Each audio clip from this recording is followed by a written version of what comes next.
Economists say the Biden administration's proposed tax policy could end up costing all of us and killing American jobs. Well, joining us right now to discuss this is Executive Vice President of the National Taxpayers Union, Brandon Arnold.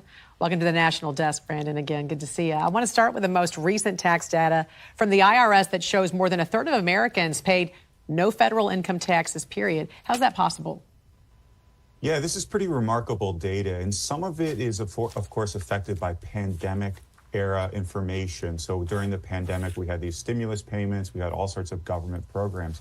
But even setting those aside, what we've seen is a huge increase in the amount of credits, the larger standard deduction under the 2017 tax code changes that have taken millions of Americans off the tax-paying rolls. That means you have more Americans than ever that aren't paying income taxes. It's a huge shift that has taken place due to broad economic trends, as well as a lot of significant tax policy changes. Yeah, and we also keep hearing claims from the left about the rich paying no taxes. You hear about calls for higher income taxes, new wealth taxes, taxes on corporations.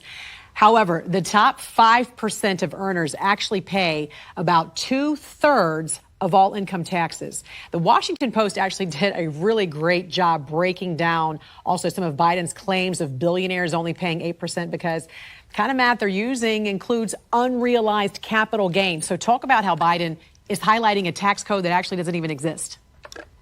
Yeah, there's this notion out there that the tax code is benefiting the wealthy and that the poor people are being hosed by the system. The facts suggest a very, very different story. Now, I'm very sympathetic to working class Americans that are struggling right now, but largely that's not because of an onerous tax code. It's more because of broader economic factors.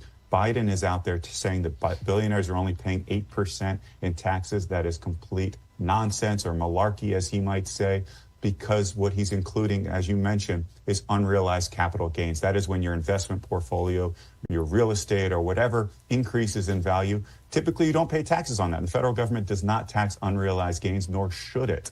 So when you include that for wealthy people, that's when you get these made-up numbers that Biden is using to try to elevate things like a wealth tax or significantly higher taxes on wealthier Americans. All of these are bad policies that would reduce the number of jobs by millions and really hurt not just the wealthy, but all Americans by reducing the size of our economy and our economic growth going forward. And if we go with Biden's